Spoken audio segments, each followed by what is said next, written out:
What's going on, you guys? Welcome back to the Neighborhood Podcast. One of the hosts of the podcast, my name is Kyle Dabro.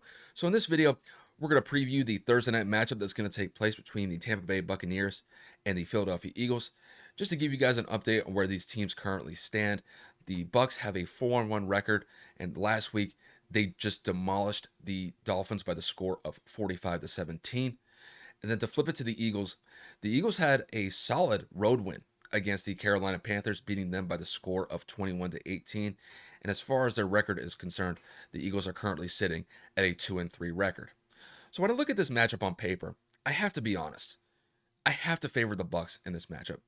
The Bucs have one of the most high-powered offenses in the NFL, and last week they were phenomenal against the Miami Dolphins. Granted, the Dolphins aren't that good this year, but the fact remains that they put up 45 points against the Dolphins. Tom Brady was sensational in that game. He threw for over 400 yards passing and had 5 passing touchdowns in that game. He was able to connect with Antonio Brown at will. The same goes for Mike Evans because both of those receivers in particular, they both had over 100 yards receiving and they had 2 receiving touchdowns as well. And going into this matchup against Philadelphia's defense, I could see that scenario likely playing out once again, just because Philadelphia's defense is known to give up large number of points against high-powered offenses. We saw against the Kansas City Chiefs just a couple weeks ago, where the Chiefs were able to move the ball up and down effectively, and they could not contend with Tyreek Hill whatsoever. Tyreek Hill had 3 touchdowns in that game and almost 200 yards receiving, and they gave up 42 points in the process to the Chiefs at home. And when they went on the road just a couple weeks prior, the Cowboys had very similar success. The Cowboys put up 40 plus against that defense as well. And not only was that good in that game, Ezekiel Elliott and Tony Pollard could run against that Philadelphia defense like it was nothing.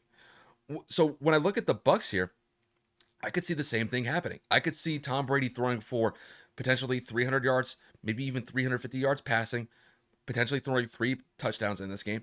But I could also see Leonard Fournette having a really solid day just because Philly's defense cannot really contend with the Bucs O-line. And if the Bucs O-line can be able to get success against what Philly's front four can do, I think that Leonard Fournette could have potentially a big day as well. Not only with just running the ball, but also out of the backfield in the passing game.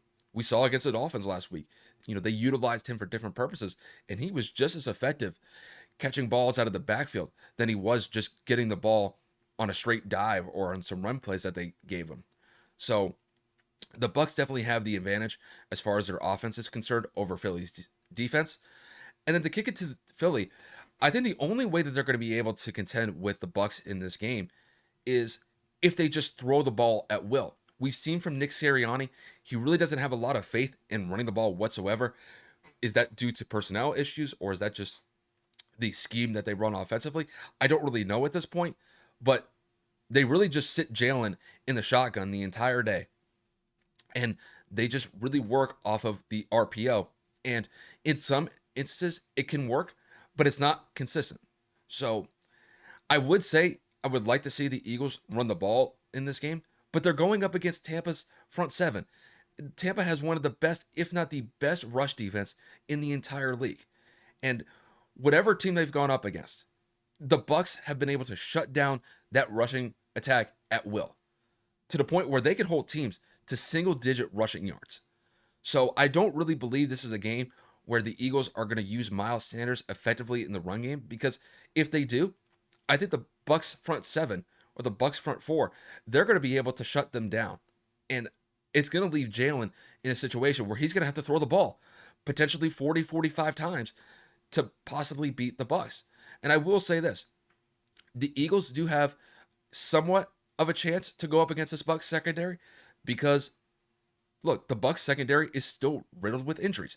Carlton Davis is still out for an extended period of time. You have Antoine Winfield Jr., he's currently in concussion protocol, and Sean Murphy-Bunting is out with a collarbone issue. And they just inserted Richard Sherman into the lineup 2 weeks ago against New England. He just came off the street, they signed him, and he's still adjusting being in that secondary for the Bucs. So I will say this, I do think that Devontae Smith, potentially even Dallas Goedert, they could find some weaknesses in this defense that the Bucs currently have. Maybe Dallas Goedert in particular, because Levante David is going to be out for this game as well, and he's one of their primary linebackers in the middle of the field. So I could see Dallas Goedert really having a solid game in the middle of the field if Jalen wants to target him. But I just don't believe it's going to be enough. I mean, the Eagles could score, but I don't think it's going to be enough. And that's despite how weak Tampa's secondary is. But I mean, to give the prediction for this game, I have to favor the Bucs in this one simply just because I don't think that Tom's going to be making that many mistakes for Tampa. I think their offense is just too high powered for Philly's defense to contend with. And I just don't think that Jalen Hurts is going to be able to carry the Eagles over a really good Bucs team, despite the fact that the Bucs have a weak secondary. So if I had to put a score on this game, I'm going to say that the Bucs win this one by the score of 38-25. I do see this game ending in a 2-possession win for Tampa. Tampa would improve to 5-1 on the season, and Philly would drop back to 2-4 after this Week 6 matchup. But that's where I see this game going. I think it's going to be a high-scoring game. I think both offenses are going to be able to move the ball fairly effectively, but I think the Bucs are just going to be able to do it better than what the Eagles are going to do in this Thursday night matchup. But with that said, you guys, that'll pretty much wrap it up for me. If you guys like the video, hit that like button below. If you guys want to support the channel in any way, shape, or form, hit that subscribe button below. Any sort of support that we can give for the channel, Kevin and I definitely appreciate it. Do stay tuned for a episode that will come out tomorrow. So Kevin and I will sit down. We'll go over some of the Week 6 matchups that are going to take place in the NFL. And it should definitely be a fun topic of conversation. But with that said, you guys, thank you guys for tuning in to watch the video, and we'll see you guys later.